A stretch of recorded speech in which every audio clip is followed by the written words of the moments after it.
welcome to our webinar on the X-Files in fertility. We are going to discuss challenging uncommon cases. First, we are going to present the cases and then the management will be discussed by the faculty. Audience questions are welcome. I would start the presentation by first introducing my faculty. We have a respectable faculty starting from Dr. Pankaj Talwar. He is Head of Medical Services at CK Birla Hospital, Gurgaon. Dr. Rakhi Singh, she is Chairperson Endocrinology Committee, FOGSI, and consultant at Abalone IVF Center, Noida. Dr. Anupma Bahadur, she is Additional Professor OBGYN at AIIMS, Rishikesh, with special interest in robotic surgery. Dr. Shweta Mittal Gupta is a senior consultant at Center of IVF at Sir Gangaram Hospital. She has a vast experience in the field of IVF. Dr. Apurva Pallam Reddy, she's a consultant at Phoenix Specialty Hospital at Bangalore, and she has a special interest in IVF, and we have seen her gorgeous performance in the video recently. Myself, Dr. Aarti, I'm a consultant at Dehradun and I'm representing Uttarakhand chapter of ISAR. I welcome you all to this X-Files on dilemma of cases. Our first case would be presented by Dr. Rakhi Singh on OHSS in PCOS with high MH levels. Second case would be presented by Dr. Shweta Mittal on primary amenorrhea wanting fertility treatment. Third case is tubo-ovarian abscess with intestinal hypoperistalsis in infertility by myself. Next would be intestinal obstruction in infertility presented by Dr. Apurva Pallam Reddy. Dr. Pankaj Talwar is going to present an interesting case on male infertility and its management. Dr. Anupma Bahadur is going to discuss a case on recurrent pregnancy loss. I'm sure you are going to enjoy these cases, which we might see in day-to-day life, but every time they may be something new to offer. So I would start with Dr. Rakhi. And Dr. Rakhi, please share the screen and you can start the presentation. I'm muting my mic. Thank you, Dr. Aarti. We've got our first case, Mrs. Bilori. She is 25 years of age and primary infertility, married for 5 years, and the husband is working in the hospital as a pharmacist. BMI is 22, AMH is 11, FSH is 3, LH was 11, thyroid was normal, prolactin was within normal limits. On ultrasound, the uterus was normal and the antral follicle count, what we got was 24. The semen analysis of this patient was normal. HSG showed bilateral tubal spill and a normal anatomy. On taking the history, the patient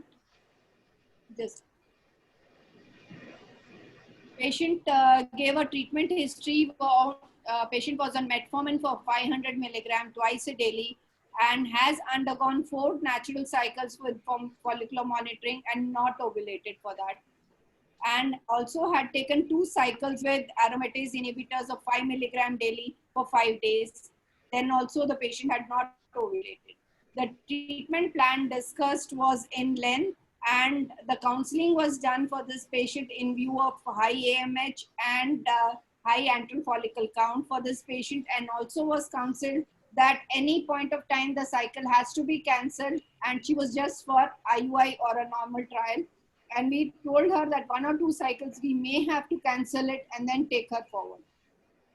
The patient was willing for it. Patient was put on 2 cycles of OCPs and then taken up for ovulation induction.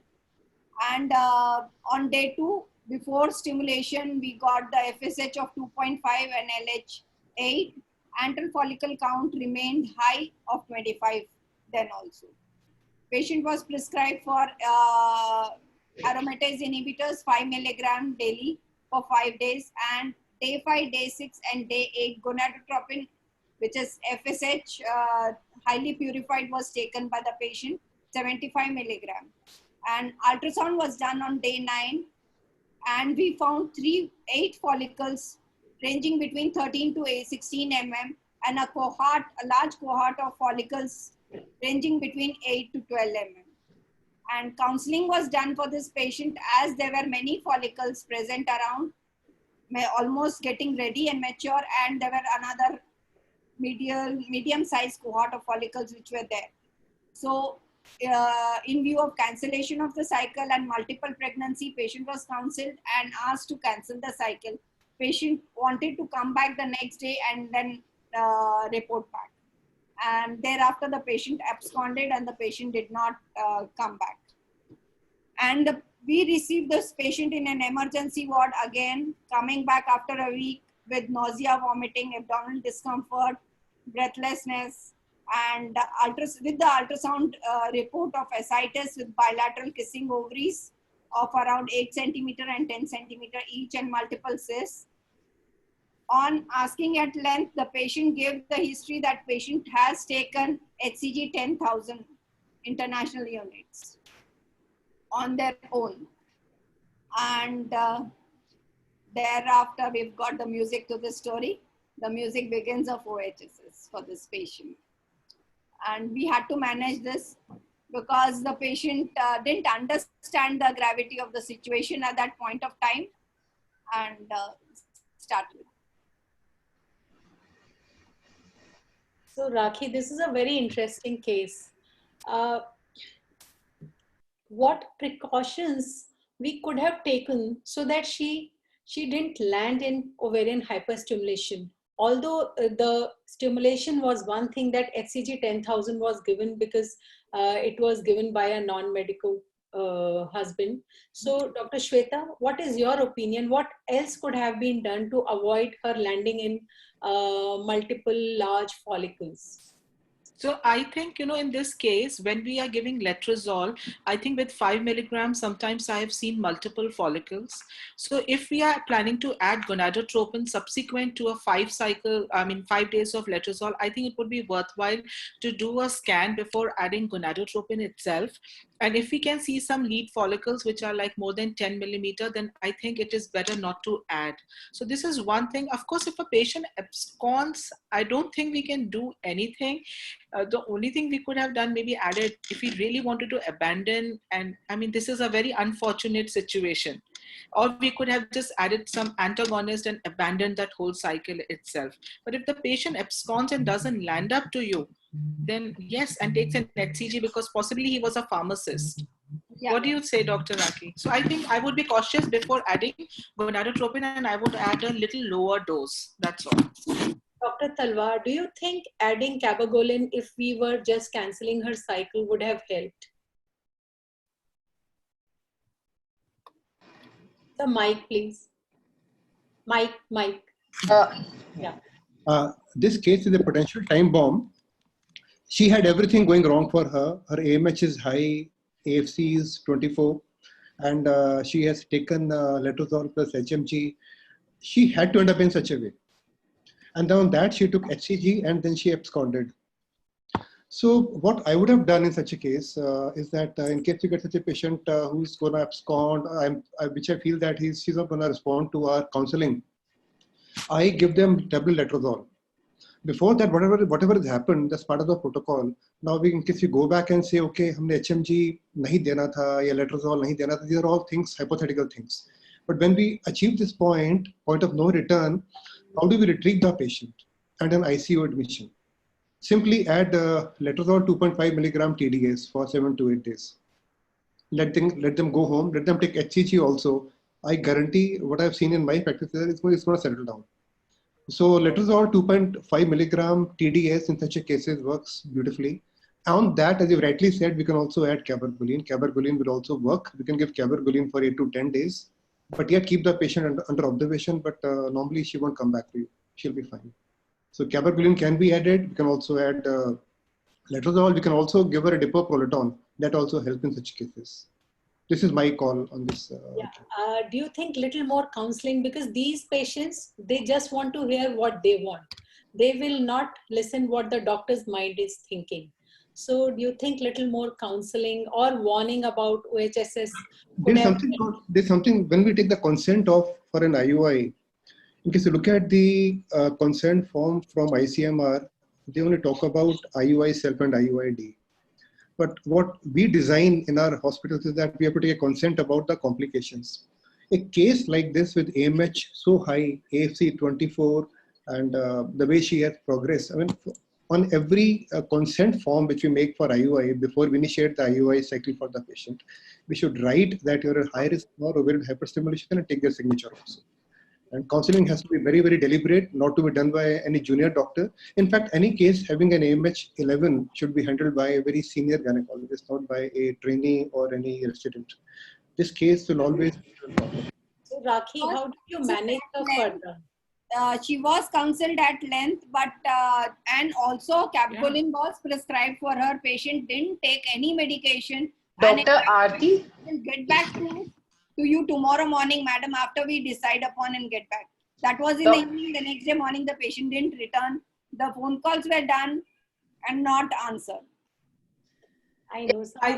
Dr. Aarti, if I may add at this point, I think as Sir has rightly mentioned, there is no point of, considering what we could have done before. But the best thing at this point, don't you think we could have just given her a Leupride trigger and, just made sure that, we're giving a trigger for her. She's satisfied in a sense that, okay, she is receiving a trigger. We could have saved her from a risk of OHSS, because I think 8 follicles with a Leupride trigger, the possibility of her really landing up in a OHSS is really rare. And just the fact that we've given her some trigger would have probably prevented her from the idea of going ahead and taking another trigger in the form of HCG. And Letrozole, as Sir has mentioned, is really good even for OHSS. I think Dr. Kedar has done a study on that as to how we can give letrozole and reduce the level of estrogens and reduce the probability of developing OHSS. So maybe I think if I were in that situation wherein we feel that we had to abandon the cycle, maybe I would have given them a Leupride trigger. Can I please interrupt that these are not IVF cycles. They do not have suppression of their LH. Agonist will not work in them at all. So please just cancel the cycle. Either continue letrozole and abandon and reduce her E2 levels, or give antagonist, but document in your files that this is what you have counseled and this is what you have prescribed. But giving an agonist trigger is still subjecting them to pregnancy, and I would not agree to it that in an IUI cycle we either abandon or we go ahead if there are less number of follicles, because 8 follicles agonist trigger, she will still have multiple pregnancy or OHSS. It's unlike IVF where we can electively freeze the embryos and we can overcome this problem. Actually, final amount of counseling is required and a detailed documentation is required in such type of patients, where we should understand the importance of it. If you've documented and written, and you know very well that didn't wanted to get back, didn't wanted to take any injections, didn't wanted to do anything. Yeah. That's why the patient had told very clearly that I'm going to get back tomorrow morning, madam, after deciding at home. And so did you admit her finally for management of OHSS with you? When she came back, how did you manage her OHSS before we conclude the case? She was admitted and she was managed for OHSS. She was given Leupride, and Leupride depot was given, and she was better with it. And a little amount of ascitic tap was done, and then ascitic fluid was removed. And Colin started. She was better. Hopefully, she didn't conceive that. Yeah. For audience interest, how would you manage her when she comes to you again in her next cycle? Dr. Aarti, there's a query from Dr. Mona Dubey about what dose of letrozole we have to give. So letrozole is always a 2.5 milligram thrice a day for 7 to 8 days after we have done the pickup, or in such a case. So that's a dose of Leupride, or the dose of letrozole. So before we conclude, we want a final comment by Rakhi on her future management. Like, would you like to give her FSH stimulation again, or you would keep her on letrozole and monitor her closely? I would put her up only on letrozole, probably where what history she gave that she has taken letrozole, probably that letrozole was not adequate, or a long extended use of letrozole would definitely help her out. Yeah, that's a very interesting case. Thank you so much. And I'm sure we have got some take-home messages. Be moderate in stimulating these patients with AMH, these PCOS, and very strict counseling is important about their follow-up with the doctor. Our next case is a case of primary amenorrhea who's keen for conception. And I'll invite Dr. Shweta Mittal Gupta from Gangaram to present the case. Thank you so much for letting me present this case. It's a very unusual case.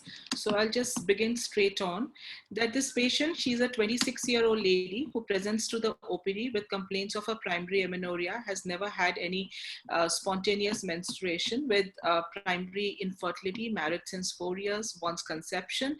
If we can see, her BMI is 27.7, breast development was in Tanner stage 2 with pubic hair in Tanner stage 3.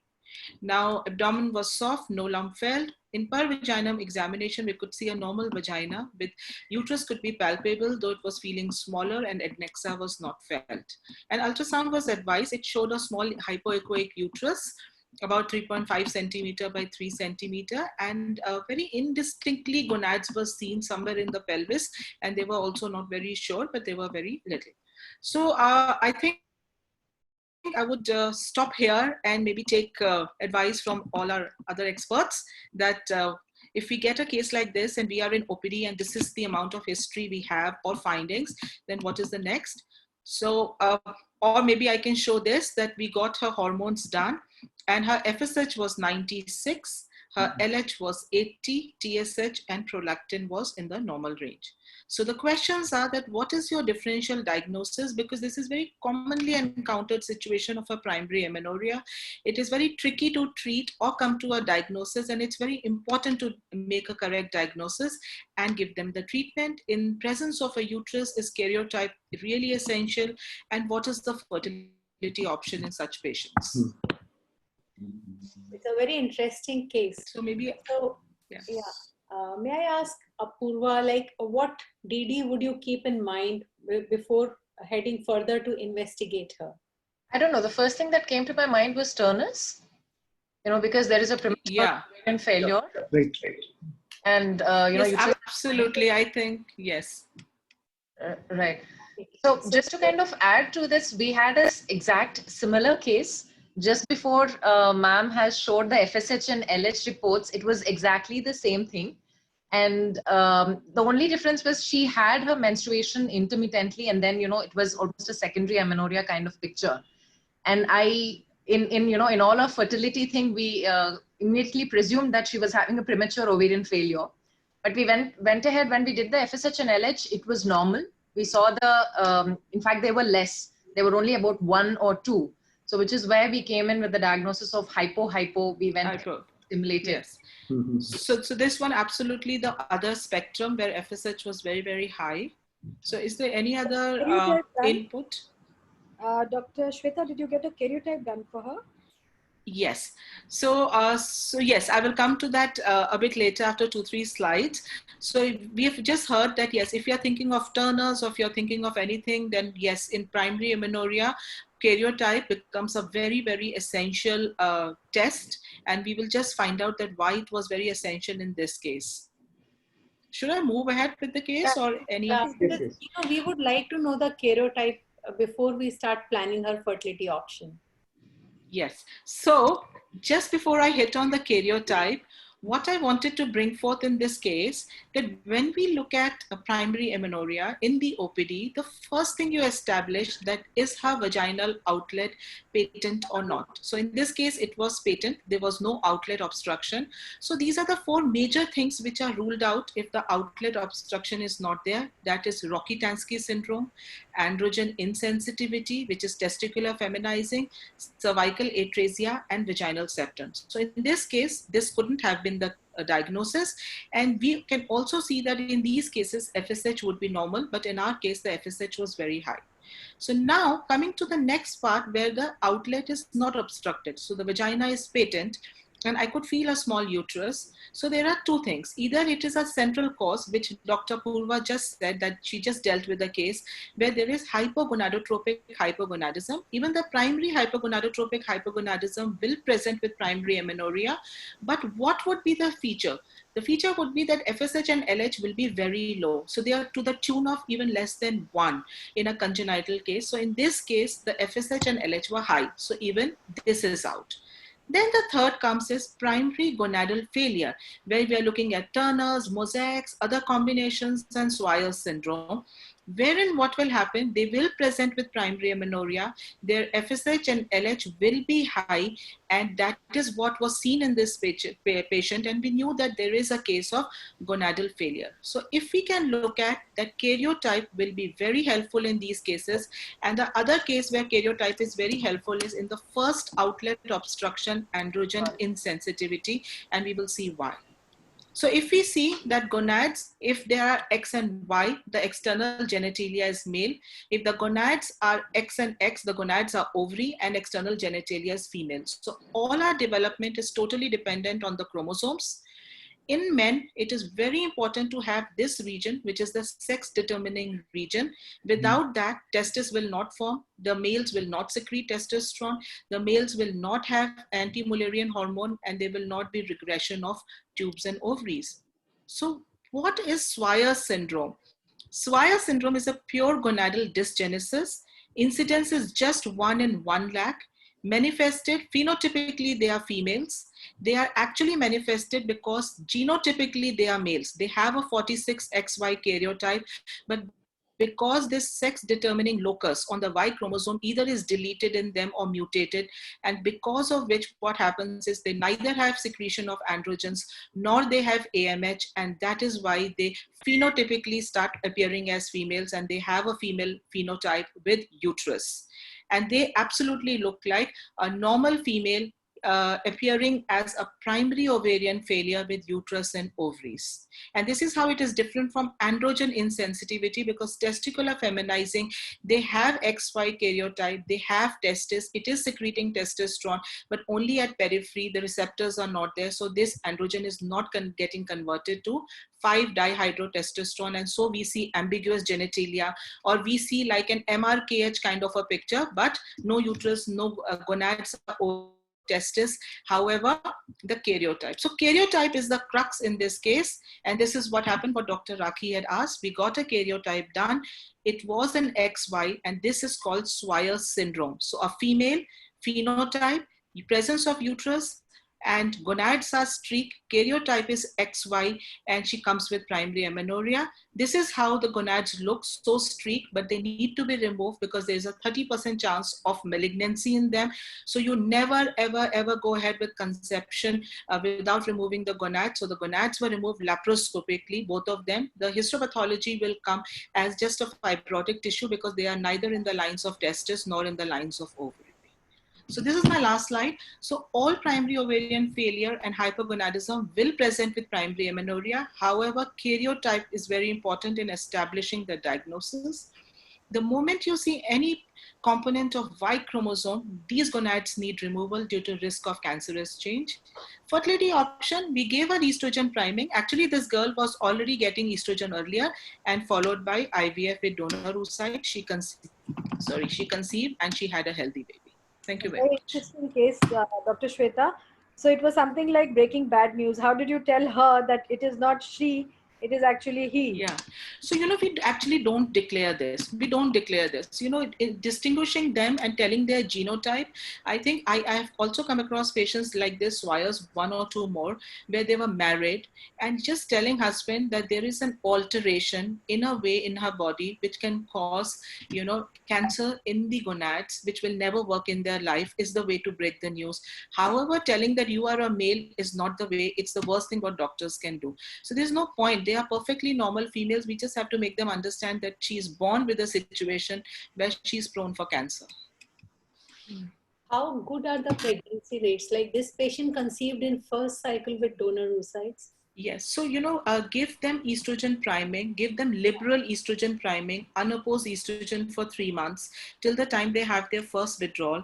And then maybe you can build up the endometrium, because the uterine size will always remain low. Never get worried about it. The moment you see endometrium crossing 6 millimeter, that is the time, give her progesterone withdrawal, and then she's ready for implantation. And she did conceive in one go. So what you have to do is wait for good endometrium to form. With a small hypoplastic uterus, although we do estrogen priming, do you think the pregnancy outcome is not as good as a normal sized uterus? So in both the cases, like in hypogonadotropic, hypogonadid girls, even in primary ovarian failures, even if they were not Swires or Swires, I saw that after a good priming, they all did well. They all did well, except if they are true turners, they have certain obstetric issues. But we need to do a cardiac evaluation for them. This was a very interesting case. Would any of the faculty would like to add some point to this case before we move on to the next case?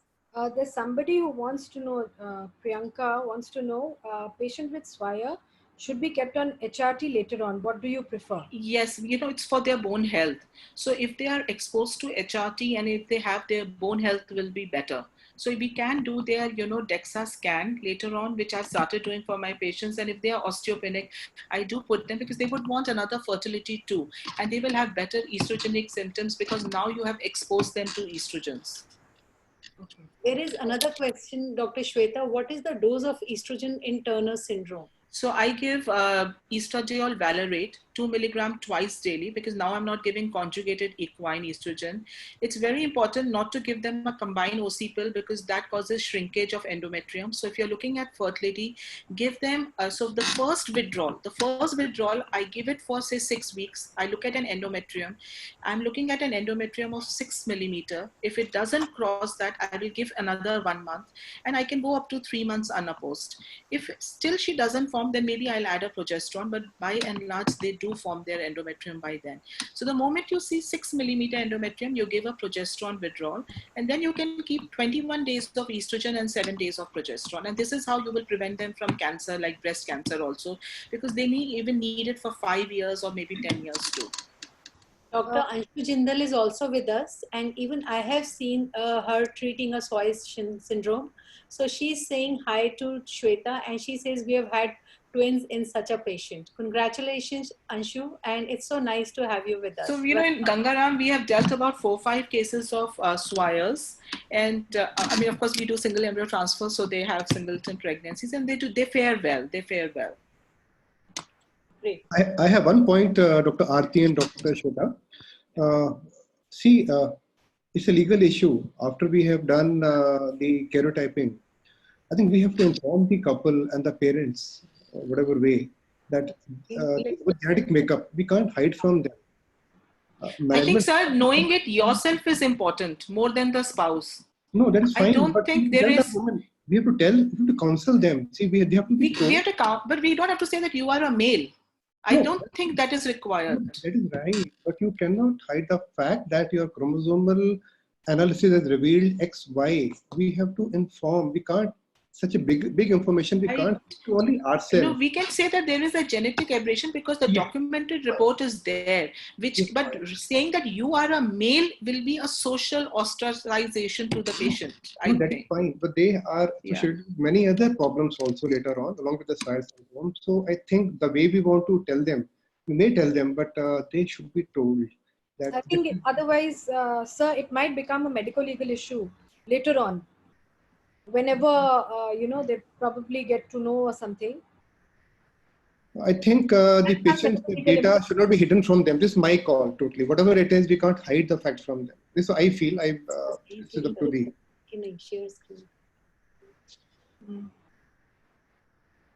Even I feel we should inform the patient about her pathology, because a lot of times they don't keep their records with them. So if they know what problem did they have? Yeah, so telling patient is very important if they are adults, and telling parents if the if there is a child with this, but saying that, I agree to it that you declare the report and it is documented. Everything is on your papers. It's just that directly saying that you are a male internally, possibly that Yeah, can that's be a way to avoided. do it, but they should be In a informed, I subtle think. way, we can tell them that you have some chromosomal Yes. abnormality Yeah. and there is risk of developing malignancy. So if they go to another doctor and if they repeat these two things, the doctor would understand that why the gonads were removed in a young patient. Yeah. So in a subtle way, we can inform.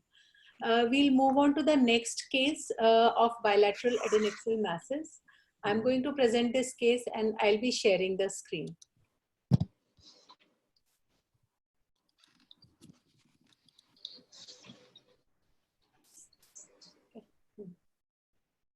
This is Mrs. H, 42 years, para 0. She presented to us with complaints of acute abdominal pain off and on for 2 weeks, abdominal distension for 5 days, not able to eat food. She was able to have just few sips of liquids, difficulty in passing flatus or feces for last 3 days.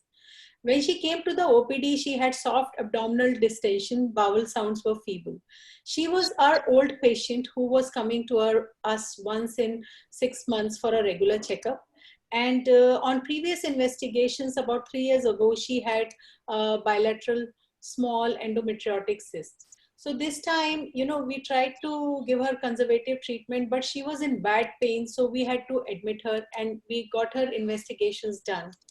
So her counts were high. TLC was 12,800 and polys were 85 and LFT KFT was normal. We had a previous ultrasounds report 2018. She had small bilateral endometriotic cyst, and 2009, about 10 months ago, she had much bigger cyst. I hope I'm audible and clear. Your voice is Okay. So we did her routine blood tests and we sent her culture from cervix, urine culture sensitivity was done, blood culture was sent. We did her vaginal swab for gonorrhea and chlamydia, and we took a wet prep slide.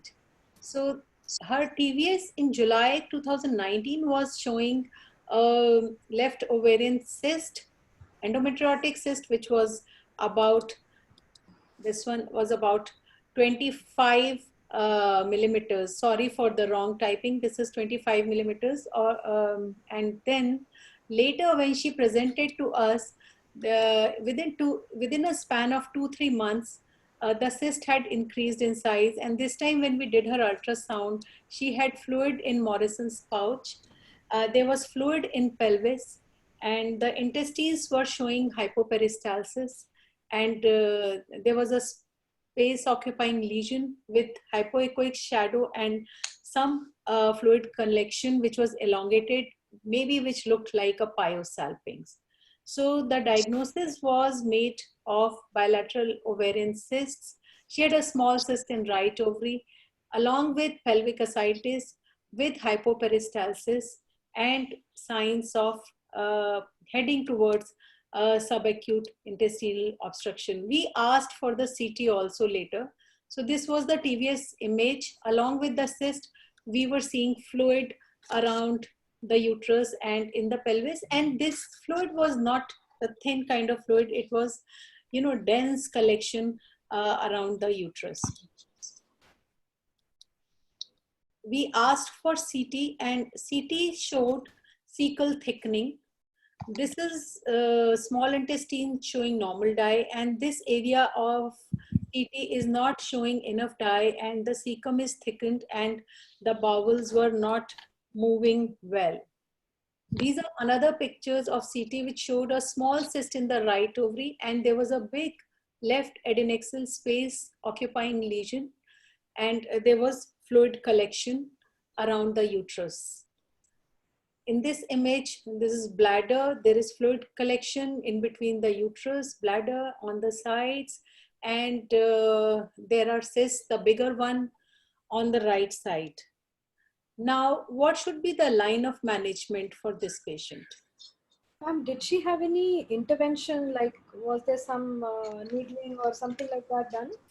No, nothing. No abortion. She's nulliparous. In fact, she had been trying for fertility treatment, although she didn't undergo any diagnostic procedure Nothing, no DNC, no laparoscopy, nothing.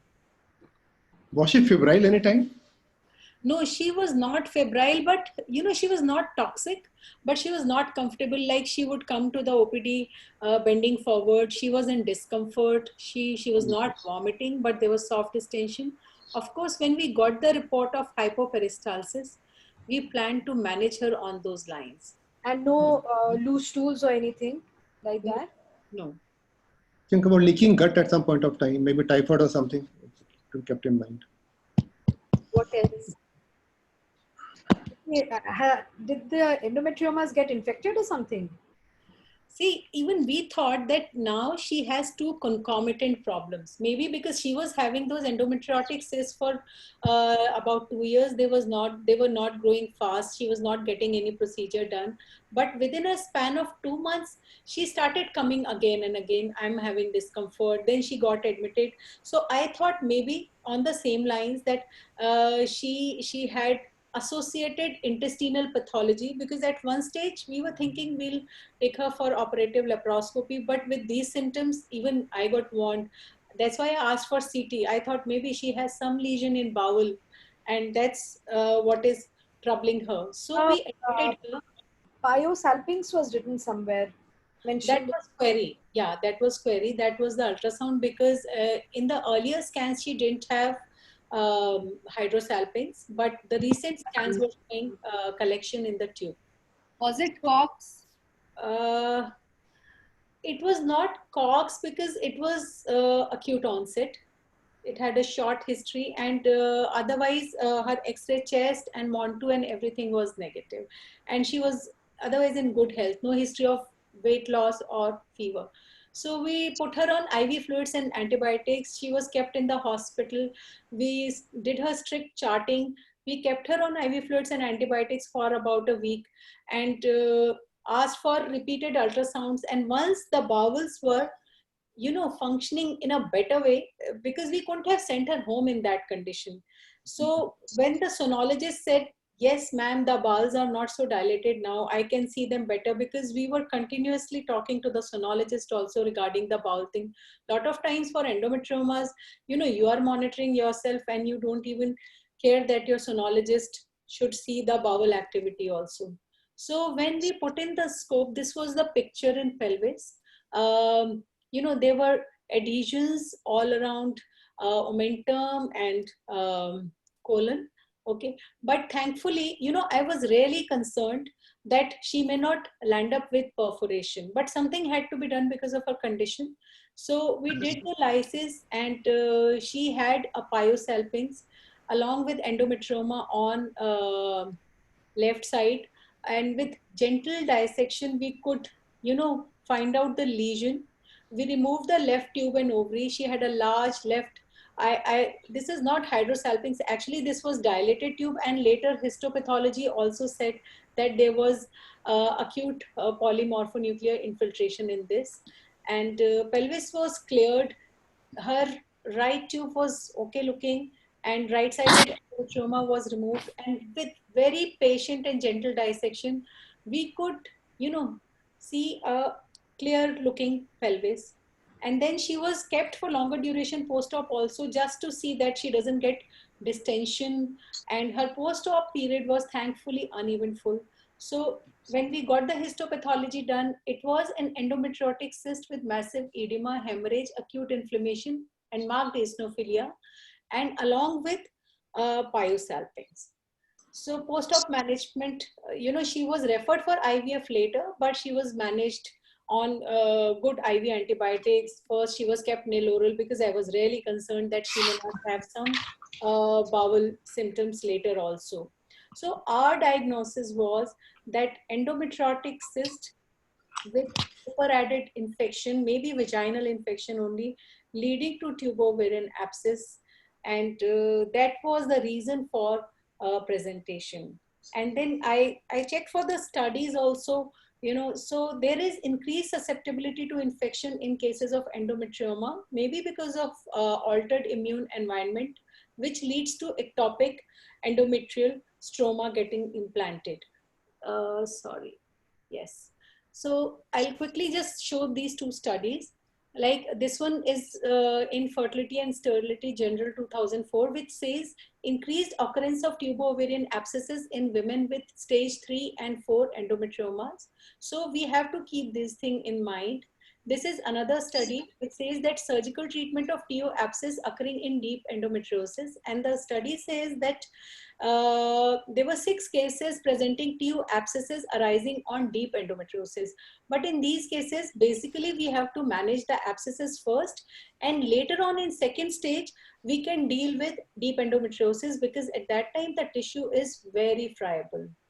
And one more study stating that there is prevalence of severe PID and endometriotic ovarian cyst. In this 7-year study, they claim that endometriosis and PID are 2 conditions that can easily confuse the physician in setting the diagnosis, that there are 2 similar pathologies existing simultaneously.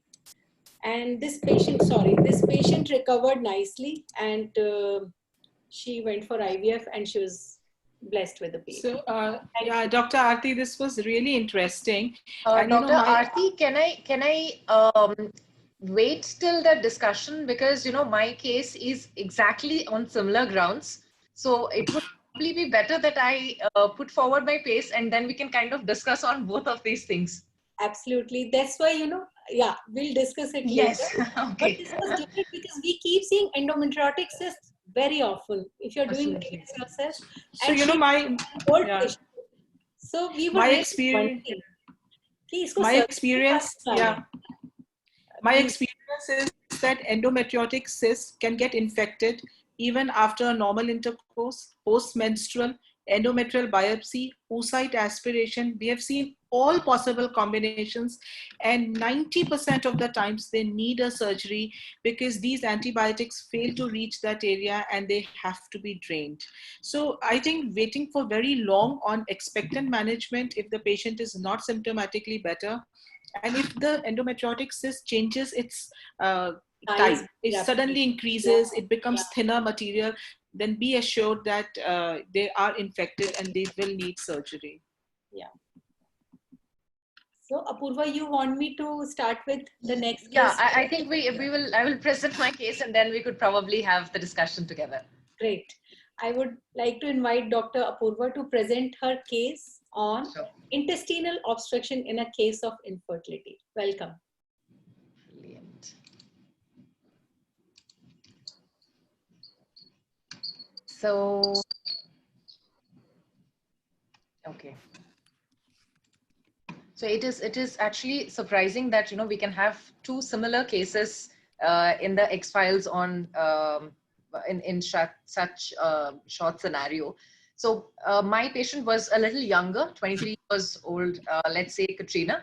And for your for people who do not know, probably Katrina is also suffering from endometriosis. So that's one celebrity there. She's been just married for about a year, non-consanguineous marriage, and she generally dropped by us for a preconception counseling because someone in her family had already delivered with us, so that's why she had just come. And she just said that she's having dysmenorrhea and dyspareunia only for the past 3 or 4 months and nothing significant. Never used any contraception, cycles were always regular. As a part of our preconception evaluation, we went ahead, we done an ultrasonography. The right ovary showed polycystic ovarian morphology, and the left ovary, there was a 2 into 2 centimeter hemorrhagic cyst, because she's never had any ultrasound done before, and we really couldn't establish a diagnosis of endometriosis at the first go itself. So which is why we put it on a safer side. Uterus was absolutely normal in size. The only thing, because we've done the ultrasonography ourselves, the one thing we noticed was she was having mild probe tenderness. AMH was 6.3, semen analysis was absolutely all right. And we decided that we will probably get a HSG done for her so that we can have all the parameters straight, because she was having a hemorrhagic cyst as well. We wanted to establish that the tubes were doing all right. And after that, there was about 2 months gap. And then she actually presented to GI specialist with persistent vomiting and pain abdomen. She was admitted and intestinal obstruction, acute intestinal obstruction diagnosis was established.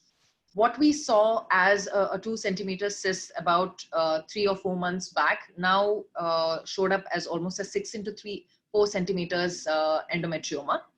And they could kind of see the presence of slight pelvic adhesions.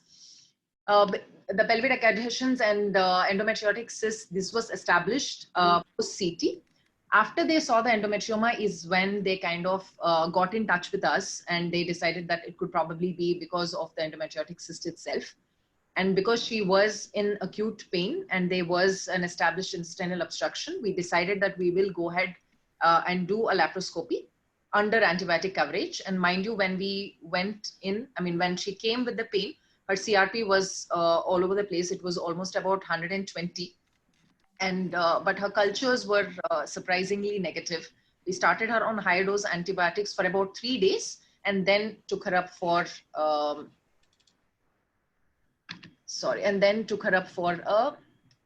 laparoscopy. So can you see the laparoscopy picture right now? No. Yes? No, we can't.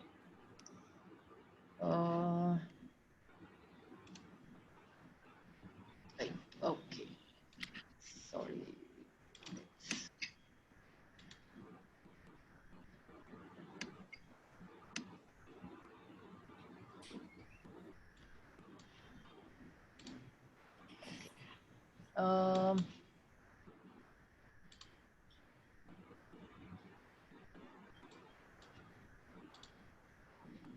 Abhijit, can you help me here? Stop screen share. Okay. Okay. Yeah. So can you see now? Yes, ma'am, it's visible. Perfect. So I think the major challenge for us when we decided to go for the laparoscopy is the port placement in itself, because you know the bowel loops are already distended. So kind of having a space was really, really scary. The last thing I wanted was to kind of create a perforation. You can see this was the kind of image that we entered into. It really took me about 2 minutes to kind of figure out if I was inside the bowel or out. Obviously, we can kind of see the fat all over and omental adhesions everywhere. So we went in with a 5 mm scope initially in order to make sure that we achieve some amount of distension, and then we put the 10 mm scope. So I will try and fast forward it. What you can see here right now is probably a ruptured endometriotic cyst, a previously ruptured endometriotic cyst, which has kind of resulted in dense adhesions all over. So this is what you're seeing is the cyst. And we're trying to kind of release the cyst here. And beneath that was our uterus, which was present. So we could see a lot of chocolatey endometrial material that was lined up all over, all the intestinal region, and you know, blood kept kind of spilling over. So it was really difficult for us to even kind of, that's the extent of endometrial damage that was there all over. So this is the uterus. Can you see my arrow? Okay, so the one what we are trying to lift, that was the endometrioma, and just posterior to it was the uterus, and there was an extensive endometrioma lesion that was present. So we had to do step by step. We did go in with a GI surgeon as well, so we had done it together, and we had to release the entire adhesions that were present, and eventually we started, you know, seeing clearer tissue. Essentially, and then we had to do the endometrioma dissection as well. So even without any infection or any possibility, this patient kind of ended up in a severe condition or situation, which kind of resulted her in establishing an endometrioma. That was the kind of color of fluid that was coming through the cyst, and similar tissue was kind of seen all over. So we cleared the cyst. What was surprising was that the tubes were absolutely all right. There was no problem. You can see the fimbrial end here. There was no distension of the tubes in any which way, which was surprising for us. We did not try and establish a tubal patency at that point because we did not want to risk any infective origin. And the possibility of her really having a spontaneous conception using in this sort of pelvic environment was really, really unlikely. So we did go ahead and remove the complete cyst. And yeah. Very interesting case. Yeah. Yes, yes, it was, as I said, you know, quite scary for us to kind of go through. But essentially what was more important is post the laparoscopy, how we wanted to kind of subside, because we really couldn't remove the entire endometrial tissue that is kind of spilled all over the intestinal region. And, you know, some of it was reaching even the perihepatic space. So we did give her about 3 doses of Lupride. We followed her up with about 3 months of Dynogest as well. And regarding her fertility management, we did we showed her visually how the inside of the laparoscopic picture was. So it was really not difficult for us to convince her to go ahead and get an IVF done. But she wanted to give it another couple of months because she was only 1 year into marriage and really wanted to recover from the laparoscopic procedure. The difference what we found in the stimulation cycle was that it took slightly longer, almost about 12 to 13 days of stimulation was taken. It could probably be because of the long suppression as well. But interestingly, we did get a good number of oocytes and you know, good quality of embryos, 9 embryos almost. We did do a freeze-all technique. We went ahead, given her another 2 doses of Lupride, and then she got pregnant. I think we can take up a discussion at this stage. Yeah. So, it's a question to both of you. When we are dealing with such severe endometriosis, do you counsel patients for a procedure like colostomy? Do you keep surgeon in hand? Absolutely. Are the surgeons present? Because these are very important. And adnexal and consent for removal of adnexa, which is especially ovary. Oh. So how do you go about? Because I think it's very important that all the viewers should know that these are the few things which need to be done. So in my situation, the patient was already presenting with acute intestinal obstruction. So there was no other option other than, kind of going with the GI specialist. I have one question. It is very rare to see rupture of endometrioma. The wall is so thick, and somehow after seeing this laparoscopy picture, it looks like maybe it's retrograde spill of menstrual blood, which is occurring gradually over a period of time, because you said tubes are all right. And Yes. the way it is spread haywire, a lot of times if it is long-standing endometriosis, when you go inside, you see brownish collection all over in the pelvis, because the incidence of rupture is less than 3%, and because of the pathology, it's chronic inflammation, and this could be honestly, as I said, we really won't be able to kind of, I think, pinpoint and say that what exactly has happened, because the whatever way did we document by ultrasound, like pre-op ultrasound? Most of times these patients, so she must have got one ultrasound done before that the cyst was this big. And the way, you monitor the patient before taking her up for surgery, is there ascites, is she responding to conservative treatment? Then they report also that this big endometrioma has disappeared. So was there any such reporting on ultrasound or CT or MRI?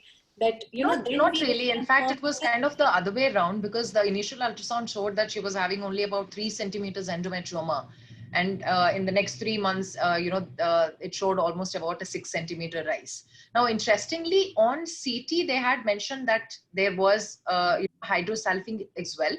We do not know, probably, if they can kind of confused, which brings me back to Shweta ma'am's question, because it was really, really hard for us to kind of counsel them at that point and say that if at all, if there is a necessity, we have to remove the tubes. To cause rupture.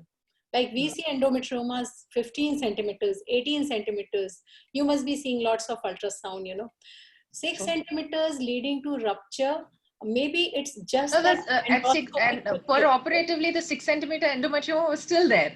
So as we said, if we want to kind of place it under a deep endometriosis, it was not fitting onto that category. Yeah. Was it fitting into the category of, simple pelvic endometriosis? So it was extensive.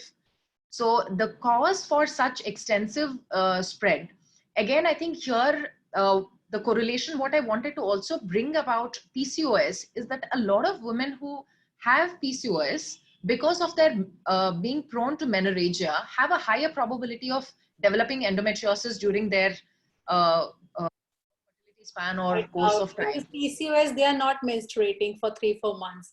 Especially the ones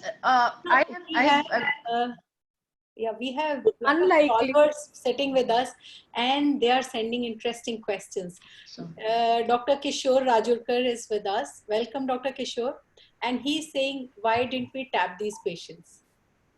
Why not tap? I don't like to tap my patients at all. Even ectopic, in any case, nowadays, I don't tap. With good ultrasounds, I don't think we need to tap the patient. So Dr. Aarti, I'll just, sorry, can I speak for 1 minute? Yeah, sure. See, in both the cases, we had we were having a setup of peritonitis. The pus was being collected, and whenever we have pus collection occurring, I think tapping won't help. We have to put a scope, we have to wash and drain. And your case as well as her case, we can never be sure in her case what actually happened, because whenever we have setting up of peritonitis, there is pus collection occurring, and everything will go into some sort of a matted formation. And when we start moving the organs away, we may rupture an ovary, and that ovary, the endometrium may leak out. We can never be sure. But tapping is not the right way to do in such a case. I think we should always put a scope. Yes. We should drain and wash and put a drain and come out. Tapping won't help. Dr. Aarti, I'd like to add something. Did you think in terms of tuberculosis? Yeah, she had a pyosalpinx and there was so much of Fitzhugh-Curtis syndrome, etc. You treat her in those lines? We had investigated her fully, and we ruled out tuberculosis. In fact, she was going to the physician also and a surgeon also, because at one stage I thought maybe she has some surgical problem, and we had kept the surgeon ready for this patient. So all other, surgical and medical reasons were ruled out. And only after that, confirming that, her problem is because of the superadded infection over the endometriotic cyst, we had taken her up for laparoscopy. So I have a point to put that even in, if you really want to confirm tuberculosis also, it's very important to scope, because in typically tuberculosis, you will see the peritoneum studded with tubercles. You can take a biopsy and you will know it's a case of cold abscess. However, in endometriosis, it's almost it is infection of an endometriotic cyst, and they will land up in surgeries. And I think you will do good by doing surgery. I think a good ultrasound. A good ultrasound will tell you what are we dealing with. See, in case of an ultrasound and we look at the fluid collection, the echoes in the fluid will tell us whether it is blood, fecal tissue, or a tuberculosis exacerbation or anything else. I think superinfection is always a cause in tuberculosis also, and for that thing we have to carry out laparoscopy. There is a question for Dr. Apurva. Dr. Sunita Pon wants to ask, your patient had probe tenderness prior to HSG, and could that have led to infected pelvic endometriosis? Ma'am, she did not undergo the HSG. We had just suggested that we would probably be getting the HSG as a part of the procedure, but she did not undergo the HSG. So answering to Dr. Kishore Rajurkar's question, laparoscopy could have been avoided. Conservative treatment. We tried to manage these patients conservatively, but they were not improving. So ultimately we had to sort out and we had to confirm why, they were not settling down with good antibiotics and monitoring and keeping them nil oral. Now we can move ahead to our next case on male infertility. And I will invite Dr. Pankaj Talwar to present his case. Dr. Talwar, please.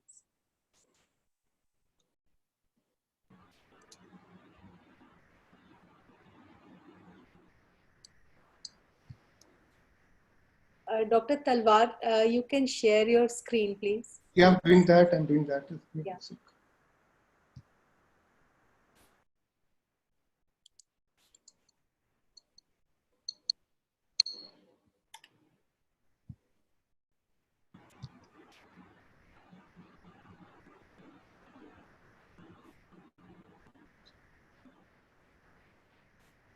Can you see my PPT now? Yes. Should Yes, I proceed? Yes, sir. Okay, fine. Now moving away from, we had a very beautiful cases being presented, and we from genetics to laparoscopy we have covered all. So coming to the male factor, males are always very less complicated. They are simple. So I have a very small, simple case. But remember, this is a Waterloo, and these are the cases which lead to very high incidences of ART cycles nowadays. So keeping it very simple, I'll just start my case. Here we had a couple who had come to us, say, 2 months back, and this couple had come on day 2 of the periods. They were married for 4 years, and the age for the both male and female is around 30 years, both working in corporate. And it's a lockdown period, and the couple was in hurry. They said, we are on leave now, we are locked up at home, and we want to undergo some sort of treatment. So we got a young couple who wants their treatment to be done very quickly, and because they are having some chutti period now. So they had gone to many clinics before and taken multiple drug therapies with no advantage. And the case was, fortunately for the treating gynecologist, a fully worked up case. Everything has been done for them before. All investigations were done as a corporate package, and they have not underwent any IUI, IVF, or ovulation induction. Female factor, since it's basically a case of male infertility, the female factor was absolutely fine. The HSG, hormonal assay, endometrium, everything what we can talk about, which can raise a query in our mind, everything was fine. Husband was not worked up properly as per the wife, and the wife was not sure about his reports. They had no medical, surgical, or regular family history. Everything was fine, and they had no relevant sexual history also. So when they were examined, the female had no abnormality detected. The male was perfectly fine. He had no problems. His local examination, testicular volume, size, no swelling, varicocele, hernia, he was also perfectly fine on examination. Same day, the gynecologist carried out a semen analysis for them, and it was, I'm going to read it properly. It was around it was 1.5 ml in the volume. Count was 7 million, PR 10 million, NP 10 million, and immotile were 80%. Sorry, PR was 10%, NP 10%, and IM 80%. And PR is the progressive motility, and NP is non-progressive motility, and IM means immotile. There were no pus cells seen, semen morphology was normal, and semen culture was negative, which came after 2 days. So the opinion of the gynecologist of the gynecologist was that the male is having oligospermia, and the management proposed was IUI. Immediately, the patient was, they initiated an IUI cycle with the patient and gave her letrozole, and later on added HMG. Monofollicular growth was observed, and after the follicle has achieved 18-19 millimeter, she was given an HCG trigger, rightly so. And then on the ultrasound, they found that follicle had ruptured. Semen was prepared on the day of insemination, and the male had 2 million active sperms only. IUI was done, and luteal phase support was given, and result came negative. So this IUI had failed. The couple was in hurry, and so was the treating physician. Second IUI was carried out back to back, and that too also failed. So now, after 2 failures and looking at the low sperm count, the patient was advised either sperm donation or IVF, and that patient was being referred to an ART clinic. So that's in a nutshell about my case presentation. So now we have three queries for all of very educated panelists and everyone who are attending the seminar. That did we approach the case correctly or not? What more we could have done correctly to help the couple, and what would have been the ideal management?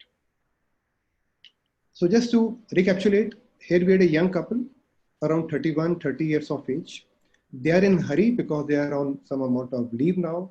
They go to an ART clinic, they go to a gynecologist, and they do one semen analysis. Sperm count is 7 million with only 10-20% of the sperms being motile.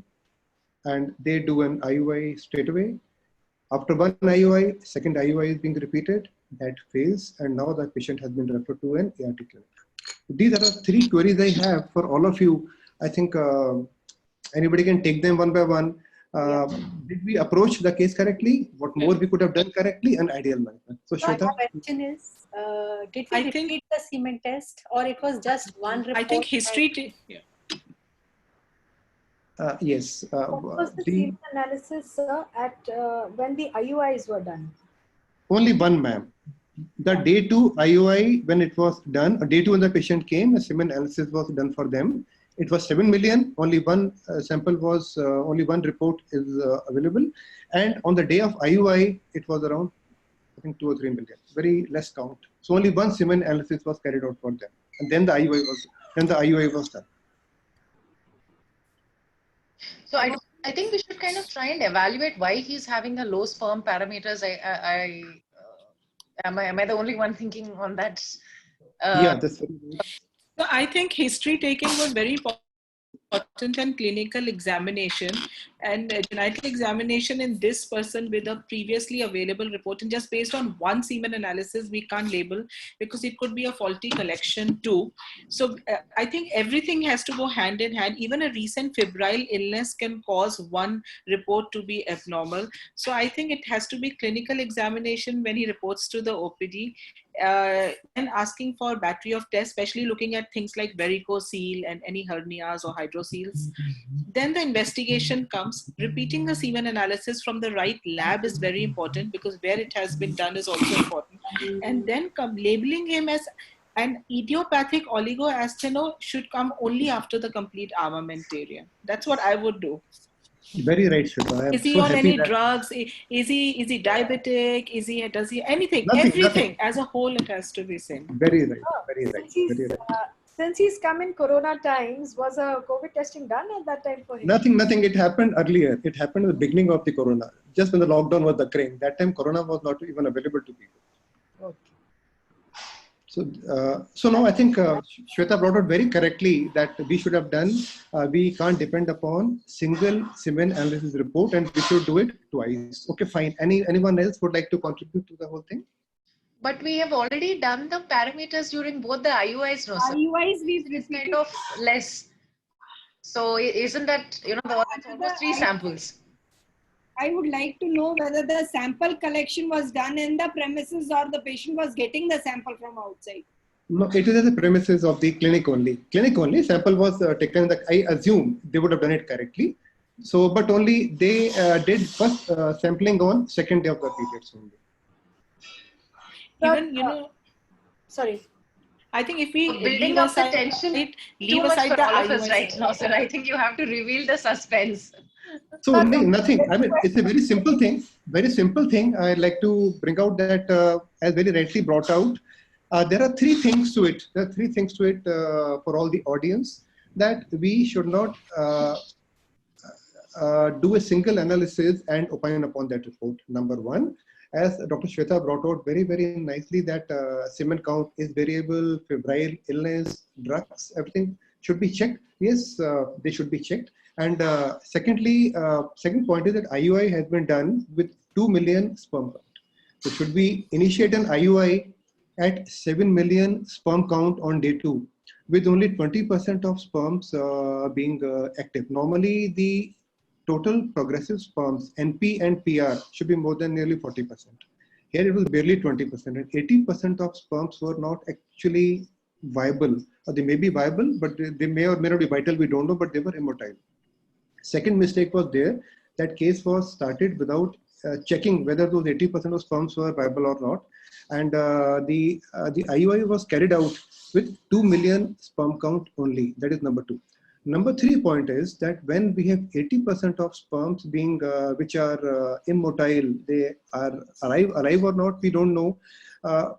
The case was done in a hurry. They never checked the vitality of the sperm, so nothing was done for the patient. And IUI was carried out in a hurry, and not once, it was done twice. So anybody more would like to comment upon this now after I have thrown upon all the cards? So there are questions for you. Yes. I would like to add, like, if you prepare the semen and the count is only 2 million, it's very important to inform the couple also that with this 2 million count, the success of IUI is going to be very poor, because then, you know, they start counting the cycle, that so many cycles have failed. So maybe, Very right. yeah, you know, everything is being hurried up rather than, because you must be reading, there are lots of reports that IVF patients are getting pregnant in lockdown period, and we are getting, every day we are getting a lot of patients for monitoring, but we are telling them the guidelines that right now even monitoring should not be started until unless there is some urgent reason. So we have to, you know, relook upon all the investigations. I did not check if the female was tested also for her tubes and all, and IUI, we should not jump upon this treatment suddenly. Yeah. Very right. So Dr. Aarti, I like to ask. Yes, Dr. Anti-sperm Yes, antibodies, was it tested? No. No, they are not relevant. No. Dr. Raki, they are not relevant anymore. We don't spend our energies on antibody testing. So I like to ask all of you, antibody testing actually we have stopped around 3-4 years back. It's only of some sort of academic significance, but for a patient, we don't do it. So I like to ask all of you, for the benefit of the audience sitting here, Dr. Raki, what would be the cutoff for an IUI in your setup? Total motile sperm count, what would be your cutoff? For IUI, the cutoff should be around at least 7-8 million, and motility should be at least 40%. 40%. Perfectly fine. Dr. Aarti? Yes. I go for 20% or more motility, and I want the counts to be 15 million or above. 15 million or above. Get a good yield of sperms. Okay. Dr. Shweta, what is your opinion? So just two scenarios. There are certain situations where a young couple comes with this kind of a report, and we do land up doing IUIs even on a lower count. But it is, I know I have taken out data of 3 years, the pregnancy rate is not even 5%.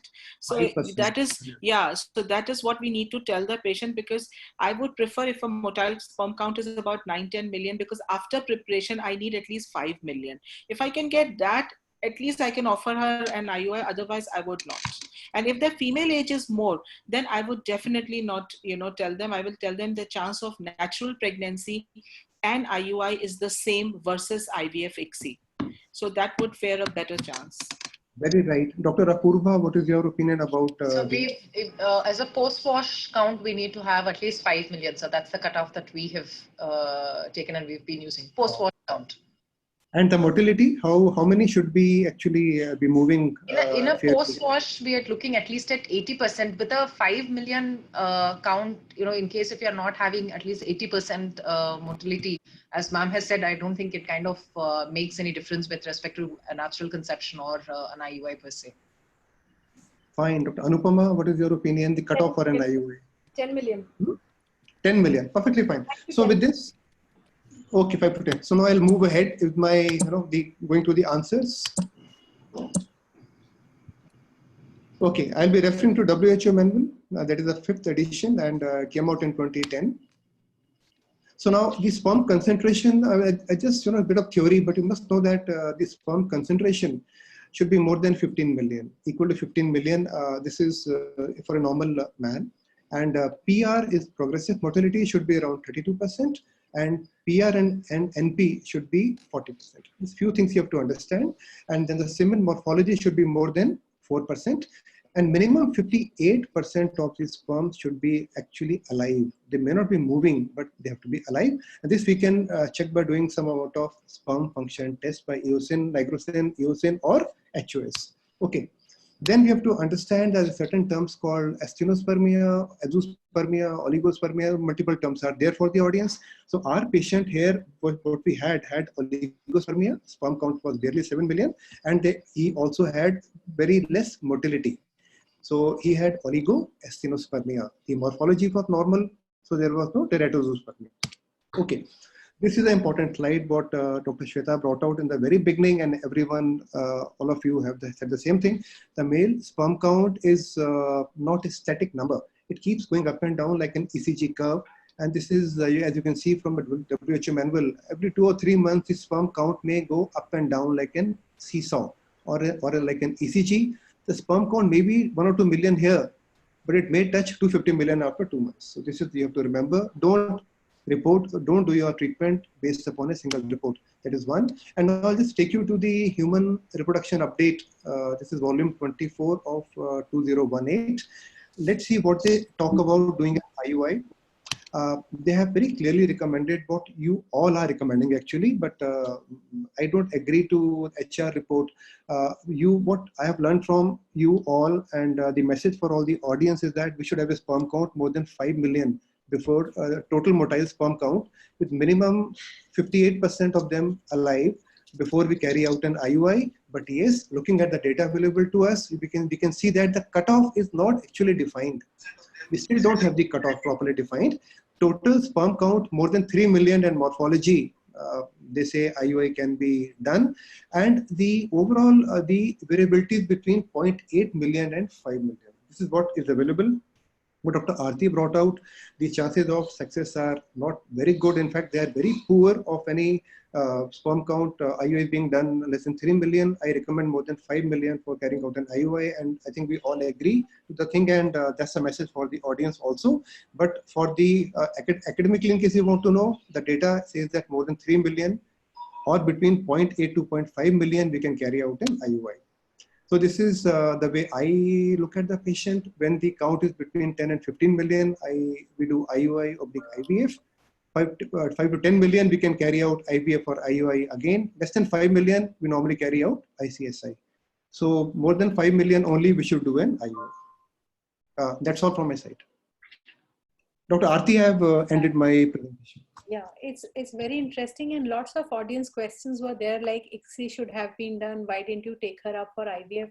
But your last 3 slides have answered most of the audience questions. And maybe I can quickly read out some questions. Like Dr. Rashmi Shri, she suggests, can we do IVF directly to this patient because pregnancy rate is 10% only? So No, never we should do IVF in such a case directly, because this patient requires a lot of workup. As you see that 80% of sperms are not moving here. And what Dr. Shweta brought out, we have to repeat it. They repeat the sample minimum twice. And in case we get a similar report, we have to think in the lines of IOT, that is idiopathic oligocyanoteratozoospermia. Treat the patient with antioxidants, build up the count. See here, the 80% immotile sperms are our worry. So there is one more slide which I want to show you. I think I just skipped it. Sperm vitality we have to know. This will answer the query. Since we were short of time, I didn't show the slide. Something is called sperm vitality. Without doing sperm vitality, in such a case, ICSI should not be done. There are 3 ways to do the sperm vitality testing. We can do eosin nigrosin, we can do eosin alone, or we can do HOS. So in case we want to carry out IVF, we have to carry out HOS swelling test on the day before and on the day when we are trying to treat the patient. And in HOS swelling test, what we do is, now here is eosin nigrosin, as you can see here. You can see the sperms which are having pink heads and white heads. The white head sperms are the ones which are not shared. This is the one, the HOS testing should be done for all the cases. As you can see here, screen is not shared. Yes, sir. Okay, how is it possible? One sec. It's showing on my Sir, computer. screen is visible. Screen is visible. It's visible. Yeah. Visible. I'm sorry. Okay, when it's visible, so you have to know that without doing sperm function test, we should not take this patient for IVF. Also, we have to convert the immotile or the non-vital sperms have to be removed, and the immotile sperms have to be made motile by giving them some antibiotics or antioxidants. This is the HOS testing, as you can see on the screen.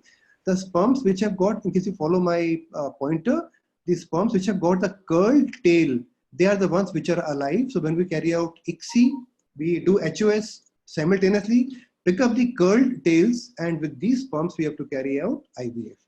But before we go to IVF, it's a long journey. I will say in such a patient, I will wait for minimum 3 to 4 months, give them antioxidants, antibiotics, carry out DNA segmentation index. After day 5 has been done and DNA fragmentation is coming into the satisfactory levels, only then I will do an IVF. That's my call on the whole thing. Thank you, Dr. Pankaj. We have lots and lots of questions, but we have another interesting case waiting. So we are going to invite Dr. Anupma to present her case, and once we are done with the cases, we are going to take up rest of the questions. Dr. Anupma is going to present an interesting case of recurrent pregnancy loss. These cases we see in our routine OPD every day still. Managing them and giving a good result is a trick. Let's see what Dr. Anupma has to offer. Welcome, Dr. Anupma. Thank you, ma'am. Thank you so much. So we had this 30-year-old lady who presented in June 2019 when she missed her periods. She had a history of previous 2 first trimester abortions, and she was extremely anxious to know what's going to happen with her in this pregnancy. Now, in April 2017 and Jan 2017, she had missed abortions at 8 weeks, which were both confirmed at ultrasound, and she underwent a DNC. This was a spontaneous conception, and preconceptionally, she had been started on folic acid and aspirin 75 milligrams daily. So a complete evaluation had been done for her. Her cycles were regular. She had no history of subfertility or infertility, and previously no gynecological surgeries as well. As far as the investigations were concerned, her blood group was A positive, hemoglobin, GTT, thyroid was all within normal limits. She was rubella immune, viral markers negative, and preconceptually she had a 3D ultrasound to evaluate her cavity, which was normal. Now, preconceptually, she did have her thrombophilia screen done as well. Her lupus anticoagulant was negative, and beta-2 glycoprotein was also negative, but her anticardiolipin was positive.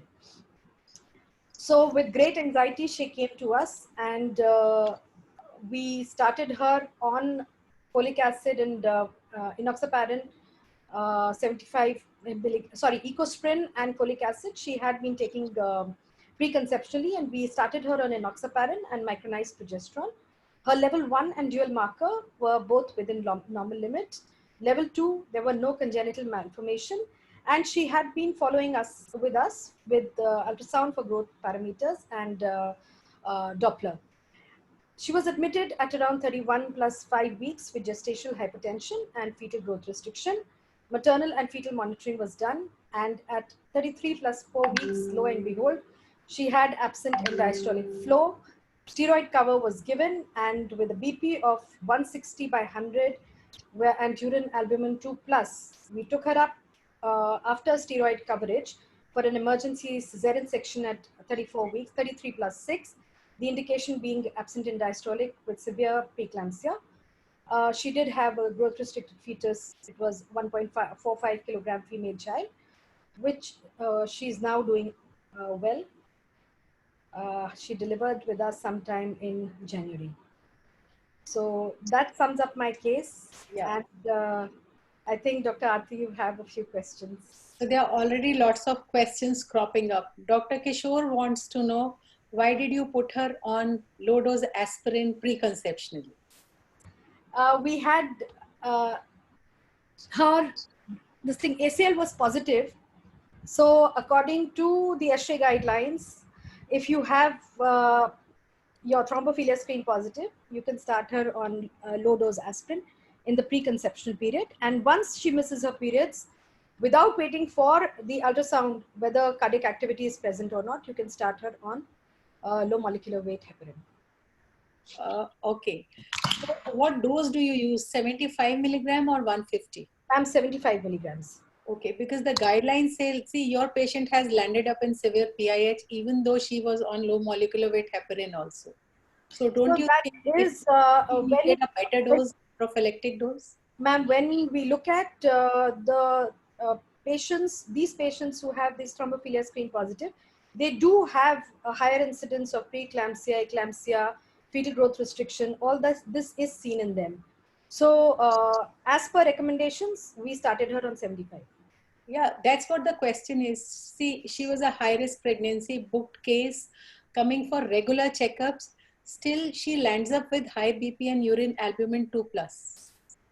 You know, why couldn't we manage her better with her blood pressure and urine albumin? Like, what was she being given? Audience want to know that how were we managing her? Why did she land up in high blood pressure that we had to deliver her early? Because most of the times, if we are treating them on low dose aspirin, and my experience says if my patient is on proper doses of low molecular weight heparin, they don't land up in IUGR mostly. Like, this is not the principle, but that helps in better blood supply, and a lot of times they don't land up with IUGR.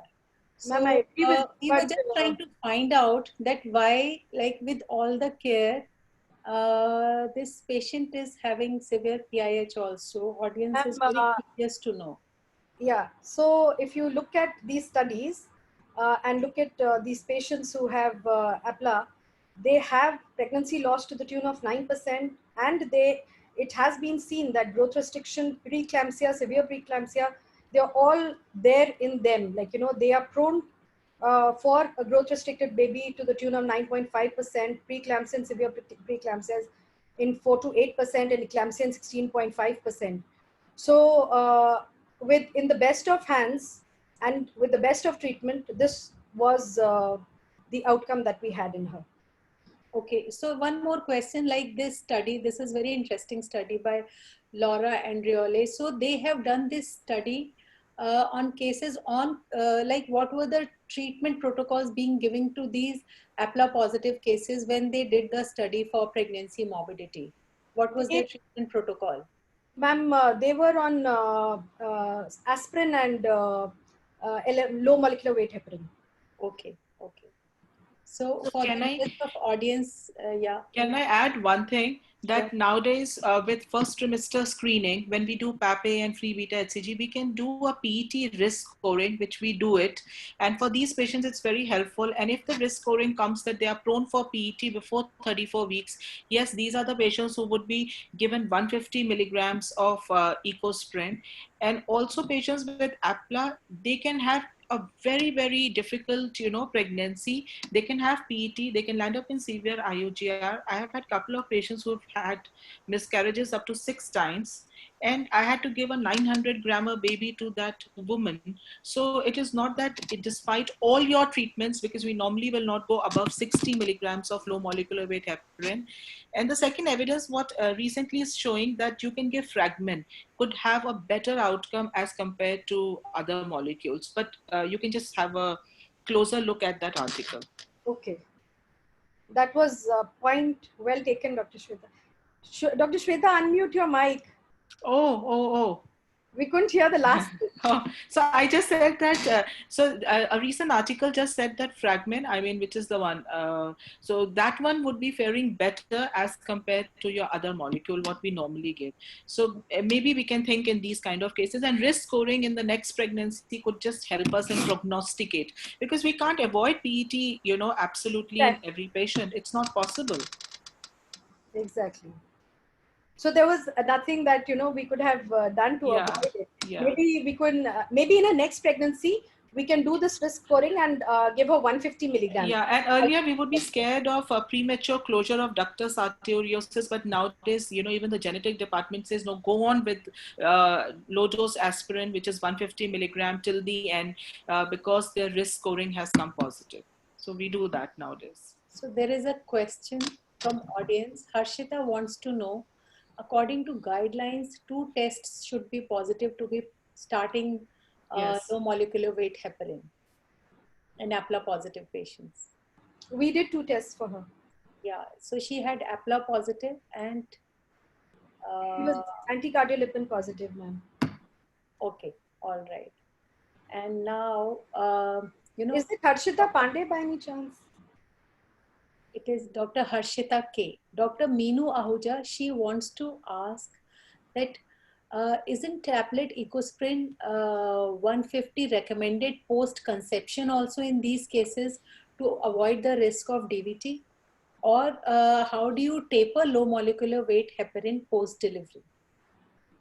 I'll have to look this up. Yeah, mostly. So you basically, you give it for 3 weeks post-delivery. And you don't have to taper it after that, because low molecular weight heparin is a very safe molecule. You can even stop as little as time, right, about 6 hours before the planned delivery. So after about, I give it for about 3 weeks, and they are very obese. Then we do put a DVT pump, especially if they've gone through surgery and they're not mobile for 48 hours. Otherwise, we start early mobilization for these patients and don't keep them dehydrated. That's the only suggestion for them. So in a patient who is APLA positive and no other high risk factor, in them also you would like to continue low molecular weight heparin for around 6 weeks after delivery? It is preferred. About 3 weeks, yeah. It is preferred. No, because according to the guidelines, you only if there is a high risk factor, then you have to give it in the postpartum period. Since this patient is positive, I think we should give it. Okay. Dr. Anupma, would you still do a genetic test of the couple in this particular case, even if APLA is positive, a karyotype, as a workup for? Why? Because I have seen patients, because, you know, if you read the recent ESHRE guidelines, they have even taken out thrombophilia testing in RPL, and they are only giving importance, you know, I mean, even for genetic testing. So I would still go ahead and do karyotype for both of them, that I'm not missing on some translocations, especially a translocation carrier. Because sometimes, despite low molecular weight heparin, miscarriages happen and then you don't know the answer. So what is the opinion of House on treatments like intralipid, immunoglobulin infusion, and lit therapy? I don't give even one out of the 3. Yeah, because there is no evidence that they help. But with recurrent miscarriages, even, you know, even standard institutes, they would recommend it as empirical therapy. A lot of patients you see on intralipids once, you know, cardiac activity is seen, and sometimes they are on IV immunoglobulin. Some centers are really promoting lit therapy, but the evidence says they don't really help. Very right. I fully agree with you, Dr. Rathi. We should not be doing such a practice. Absolutely. The only thing which has recently come up is giving HCQS. The only recent thing is in absolutely unexplained recurrent miscarriages, giving HCQS and starting 2 months before conception and going on till 10 weeks of pregnancy, 400 milligrams. So I've given it to few patients of mine. I'm sure Trump would also approve it. HCQS, you know, recommended nowadays for corona. Trump would approve it, but you know, that would be so nice if you could share this study. Although I know HCQS is very safe. Few of my So SLE patients have had babies. Yeah, this was the ESHRE class. Yeah. This was the IFS ESHRE class, which happened about 2 years back in Delhi. And that is the time where this evidence was presented. But this evidence is there. You can just Google it. It's there for absolute unexplained miscarriage. We used to study risk of recurrent miscarriages, poor obstetric outcome in SLE, but few of my SLE patients, touch wood, they have had uneventful outcome on HCQS 200 BD. So maybe there is some correlation, and if we go back into these cases details, so there can be enough evidence over a period of time. So Dr. Anupma, please elaborate the slide for the audience quickly. This is the one which talks about patients who are diagnosed with antiphospholipid antibody syndrome, and they've had a prior history of thrombosis. So in case they are not pregnant, they need to be given warfarin to achieve an INR of 2 to 3.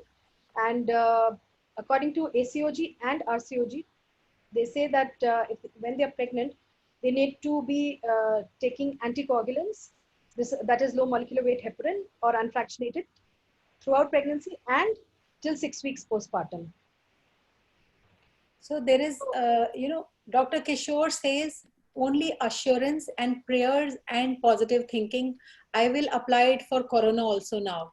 Other than standard treatment, it works for recurrent miscarriages. But these words are very convincing: assurance, prayers, positive thinking, so that we start living in healthier days. Thank you, Dr. Kishore, for very positive words.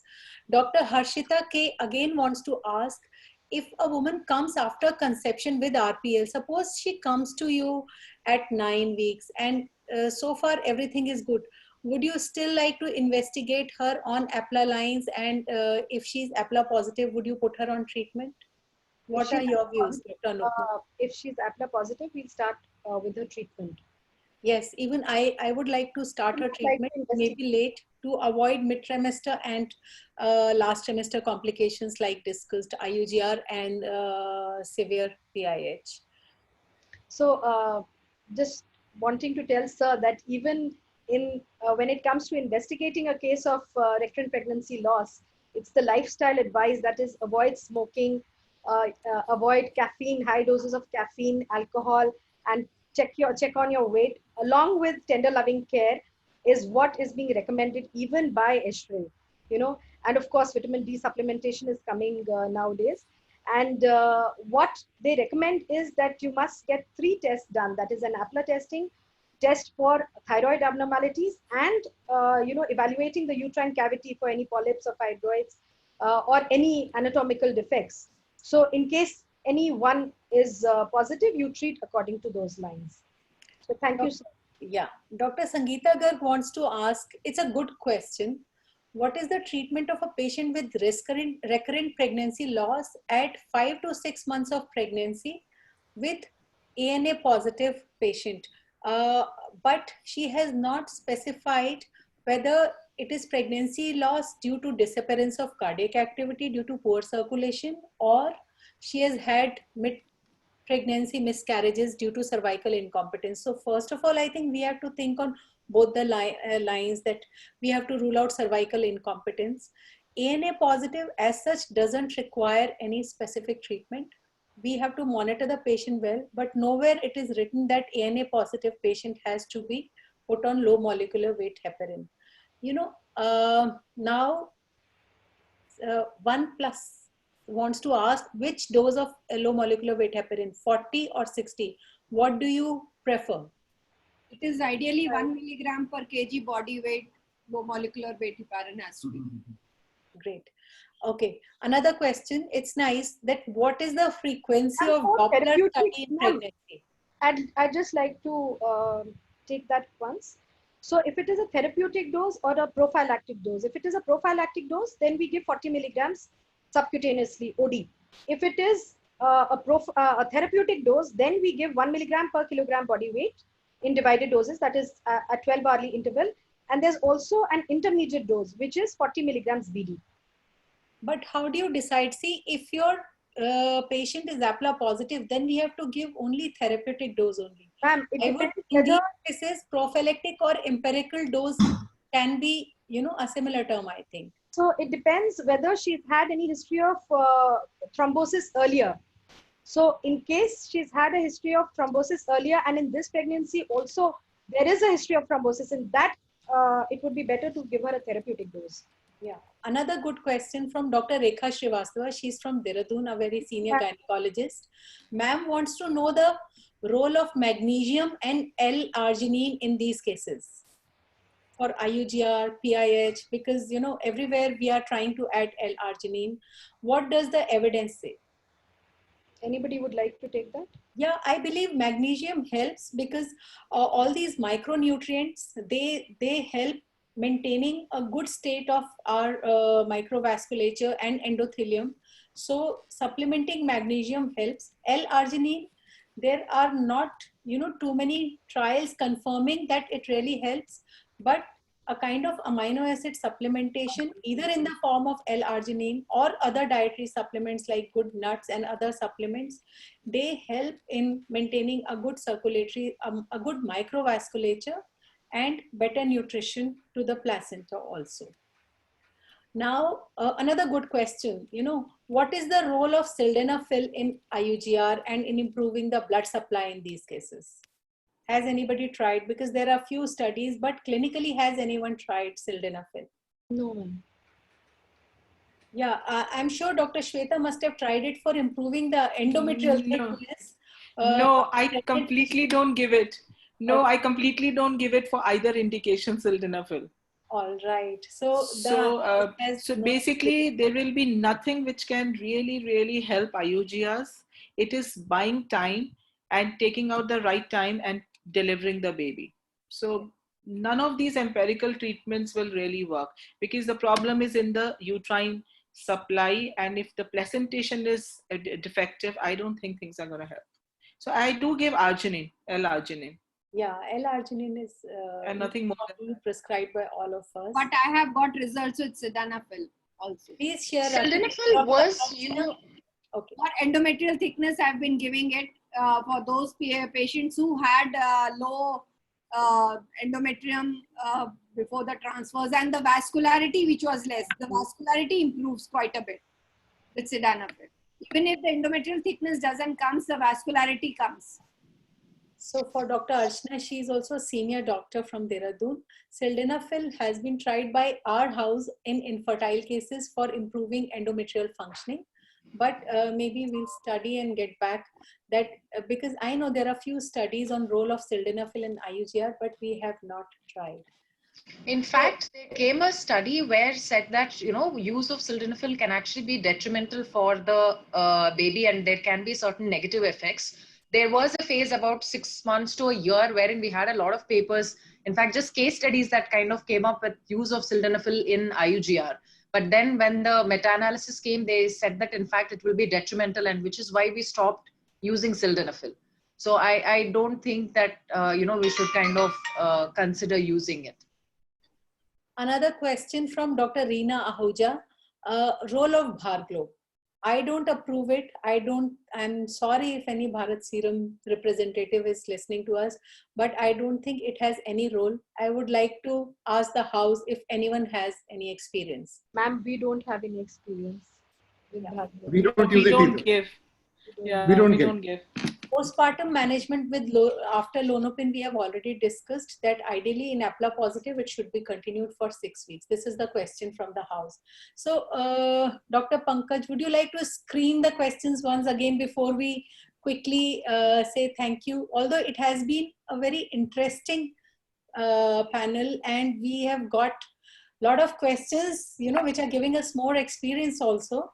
So can we quickly see if there are, you know, there are lots of questions. Can I take you? Yeah, sure, please. Fine. They say, actually, before we end, we have around 300 plus people still logged in. Yes. And we got around 10 queries for male infertility. That's actually amazing. That's amazing. So, Dr. Pratika Kesharvani wants to know what is TMSC. That is total motile sperm count is the TMSC, that's abbreviation. Then Dr. Rashmi, this we have already taken. Ideal semen guidelines for IUI is the one which has come from Dr. Shalini Munjal. I have showed you the human reproduction IUI update. That's 2018 year, and it's available online. If you don't have it, I can send me a mail, I'll give it to you, or send me a WhatsApp, I'll give it to you. Then Dr. Arvind Tiwari wants to know, if semen parameters are so variable, then what is the use of semen analysis? That's a very nice question. But you have to understand that semen analysis, when we carry out, it will, like when we carry out glycosylated hemoglobin, that will reveal to us the status of the diabetes, say 3 months back. Same way, when we carry out semen analysis, we look at the sperms which are made around 3 months back. And though that value may be low due to any drug intake, any injury, wearing tight undergarments, taking a lot of alcohol, taking weeds, cannabis, taking some sort of testosterone, going to gym and taking some protein shakes, wearing tight, very tight undergarments, cycling, all these things can lead to low sperm count. So when we want to carry out an IVF or IUI, we take a sample which will give the basic sperm count. In case that sperm count is normal as per the values which have been shown to you in the terms of the volume, number, motility, morphology, don't bother, that will be the final report. But in case the value is less than normal and it is less than 5 or 7 million, then definitely I think we should repeat the semen sample after 90 days. We'll get better outcome with that. Can we do IVF directly to this patient? This we've already covered by Rashmi Sirish. Then can't understand. No, this is not for me. Yeah. Anonymous attendee. What should be the minimum time interval between the testing of semen sample? I've told around 90 days is the time interval which we should have. Kiran Arora wants to know if we have enough sperms for ICSI, do we really need to do sperm vitality testing in this case? So whenever we have the sperms which are not moving sperms, it doesn't mean that they are dead. It means that maybe probably they are immotile. It's something like I tell all my students that when we sleep in the night in summers, we take a big quilt, put on the AC, put it at 17 or 18 degrees centigrade and cover our head and go to sleep. When we are sleeping, somebody looks at us, he can't make out whether we are dead or alive, but we are present.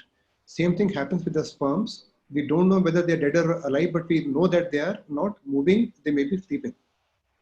And when we have more than 58% of sperms are there which are not moving, it means that there is some problem. Normally they should be all moving. So when they're not moving and few sperms are alive, and if we take them, those sperms may not be good because the cause of the any cause which is leading to the sperms not moving will be affecting them also. So when we have large number of sperms which are morphologically abnormal or they are not moving, it means that there may be generation of ROS, that is reactive oxygen species. When ROS comes, there is a damage to the sperm DNA also. So even if the sperm counts are less or more, but when we have large number of sperms which are not working properly, then we have to rule out generation of ROS by doing certain tests, and those kits are available. We look at the ROS generation. We also look at the DNA fragmentation.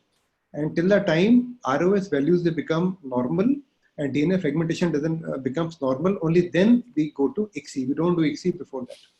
So I think I would have answered your query well, and I think these are the ones which were for me, Dr. Aarti. I think I'm through. Can I ask Dr. Anupma to stop sharing her screen? Yes, ma'am. So can we wind up the session? Although there are lots of questions, like someone wants to ask that what is the role of abstinence before giving IUI sample? The recommendation is 3 days abstinence has to be there to get a good sample. 2 to 7 days is recommended by WHO. 2 to 7 days is the time of abstinence, and that is before IUI ideally. But for IVF nowadays, we say that we don't have any abstinence. We tell the people we can do insemination with 3 to 4 million count. So for IUIs, we have 2 to 7 days definitely. But for IVF, we don't go for any abstinence. In fact, we tell the patient to ejaculate a sample 2 or 3 days before they come to us so that we get better quality sperms. Another question for you. What is the role of micronutrients and CoQ enzyme in improving the sperm counts and motility? Yeah. So I take only 2 minutes. We have to know that certain what we have spoken about a lot of drugs. Sometime back we spoke about sildenafil. We spoke about heparin. They are all drugs, meaning that they have got some sort of FDA or DGCI approval from India. These are called drugs which have got some pharmacological basis of acting in the body. So they have to undergo some sort of clinical trials before we use them. On the other hand, we have got something called nutraceuticals. They are the ones for which no actually trials are required, and anybody can start making these drugs. So they are basically nothing but micronutrients. So we have macronutrients which can be carbohydrates, fats, and proteins, and on the other hand, we have things called micronutrients. They are small, something like carnitine. We can have selenium, zinc, vitamin C, vitamin E, and plenty of them. Arginine is a micronutrient. So when we start marketing these micronutrients, they are normally called antioxidants, what we are using in our parlance in both for IVF and for male fertility. So micronutrients, in case you look at the Cochrane reviews, we have got 2 Cochrane reviews. Cochrane will always end by saying that we need more trials. That's the way all Cochrane ends. But both the reviews here, they have said very clearly that a take-home baby rate and live birth rate is better when we give patient carnitines. So carnitines minimum dose per day, which is recommended, is 3 grams per day. It can be given in 3 grams per day, or it can be given two dosages. And vitamin E is also recommended. So when we want to give somebody antioxidants, we recommend giving carnitine and vitamin E. And what do I tell the people? They like to know, what do I tell my patients? I don't believe in much of antioxidants. For me, the antioxidants can be, I hope not many pharma people are listening to me here. I always recommend taking an amla. In case you know what is a gooseberry, amla is the richest source of antioxidants in the whole family of vegetables. So antioxidants and a walnut, which I feel, in case you can combine, and the red tomato, that is lycorette or lycopenes. In case you can combine a red tomato every day with a walnut, a dry walnut, and a amla, not Baba Ramdev's amla, because that is a candy amla. A fresh amla, that will cost you rupees 8 or 10, give you the ample amount of micronutrients for the couple itself. This is what I'll advise. Thank you. One question for Dr. Apurva. Why did you add Dynogest along with GnRH agonist to that patient post-operatively? So we had to kind of give her on long-term suppression. And even after 3rd month itself, she started having certain bone pain. And I'm always not comfortable using GnRH analogs longer than 3 months. And now Dynogest is very well established for controlling overall endometriosis per se. So, which is why we've went ahead and given 3 months of GnRH analogs, and then we've put on 3 months of Dynogest. And pelvic pain significantly, especially the deep pelvic pain, what you have, significantly improves with Dynogest as compared to Leupride alone. A lot of audience want the recording of this webinar. So if they can share the email, or Walter Bushnell, our sponsors, they will have the recorded version of this webinar, and they can share the recordings with all the doctors who want to have it. Yes, ma'am. Yeah. So can we go to the conclusion part now? Yeah. Because it has been a very interactive session, and I would like to thank my worthy faculty, Dr. Shweta, Dr. Pankaj, Dr. Apurva, Dr. Rakhi, Dr. Anupma, for being very enthusiastic in getting good cases and bringing out very good discussion on all the audience queries. I would like to thank Walter Bushnell for organizing this webinar, and for a nice dry run also, which helped us in moving smoothly today. And a big thank to my worthy audience, Dr. Kishore, Dr. Archana, Dr. Anshu Jindal, Dr. Rekha, Dr. Reena, and a lot of friends who have been putting interesting questions to make this, going in an interesting way, and not even a second of this webinar was boring. I would like my faculty to say a quick final message for the audience. We can start with Dr. Shweta. I think what is important is to practice evidence. If you have the evidence in place, and then with your clinical experience you build it, I think you can manage all the cases. Great. Dr. Pankaj? Ma'am, I'll take only 1 minute to take 2 queries which are here. Role of clomiphene in male infertility. Clomiphene should not be, is not recommended. The only indication is that when we have an oligospermia with low values of FSH. Don't give clomiphene to every patient. When the values of FSH and LH are low, only then clomiphene is indicated. That is number 1. Second is, when do we give HCG to in the male infertility? So we give HCG in the male infertility when we have got low sperm count, and we don't give HCG separately. We combine HCG. HCG basically contains LH. So we normally combine HCG along with HMG, and it is given twice weekly for a period of around 4 to 5 months or 6 months. It may take. We give it twice weekly, and after the sperm count becomes good, that time before we stop giving HCG and HMG, we take the semen sample and don't use it for IUI or IVF. Freeze it. So we freeze 3 or 4 samples, because when we stop HCG and HMG, the sperm count is going to fall down again. So the end point will be freezing of the semen sample. So there was one repeated question which came to me, that is the pregnancy outcome same in Turner's and Swyer's? I just want to say in Turner's it will be very difficult, because in Turner's you really need to do cardiac evaluation before you plan pregnancy for these women. In Swyer's they generally will not have these issues. So please, in Turner's you have to be more careful, because the obstetric outcome is more adverse in a true Turner. Dr. Purva, your message. I think I'm going to say ditto to Dr. Shweta, because evidence is constantly changing. And I think now that all of us have got used to webinars, I think this is going to be a great way of, updating ourselves and making sure that we are giving the best practice for our clients. Absolutely. Dr. Rakhi. I would like to tell that documentation is the most important thing, and a detailed history taking would help us to form a pathway and a guideline for our treatment management for all our patients, of course keeping evidence in mind. Yes, Dr. Anupma. Thank you, Dr. Aarti. It's been a very learning and a very informative experience, and hoping to see everybody again soon. So, all of us should be safe, and all of us, we have been discussing that, all safety procedures for the patients, also see lesser number of patients in a day, work for longer hours, less crowd in the OPD, don't do elective surgeries. This is my message to all my audience also.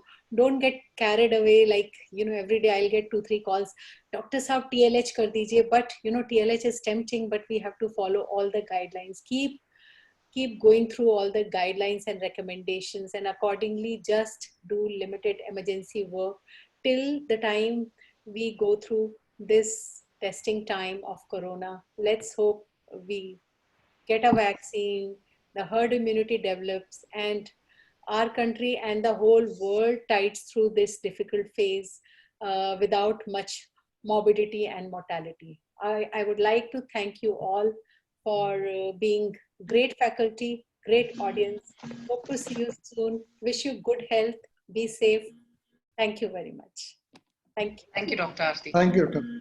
Thank you. Thank you. Thank you.